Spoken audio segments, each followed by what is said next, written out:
প্রসঙ্গে ডক্টর মোহাম্মদ ইউনূস যেটা করেছে এবং বলেছে, এটা নিয়ে ভারতীয় নব্য রাজনীতিবিদ রাঙ্গামুলা সালাউদ্দিন নামের কালাউদ্দিন শুয়োর ওইখানে বসে বসে পুল্লুক দিয়া কথা কয়।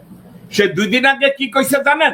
নির্বাচনের জন্য যদি যমুনা ঘেরাও করতে হয় এটা হবে দুঃখজনক। আরে সালাউদ্দিন চুপ মারানি, তোর নেত্রী বিনা বিচারে তোর নেত্রীকে অন্যায় ভাবে কয়েক বছর হাজতে রাখা হয়েছে কুত্তার বাচ্চা। তুই আন্দোলন না করতে ভারতে পলাইয়া যাইয়া গুমের নাটক কইরা সাউয়ার পোলা তুই ভারতের র হইয়া ব্যাক করছিস, এখন তুই যমুনা ঘেরাও করবি? তোর পুটকি ছিঁড়া দেব কুত্তার বাচ্চা।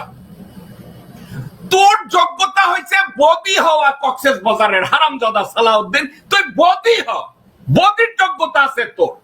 তোর আর কি বলের যোগ্যতা আছে হারামজাদা? তুই যমুনা ঘেরাও করবি? তোর পাশার বাকট ভাঙ্গা ফেলাইব শুয়ারের বাচ্চা।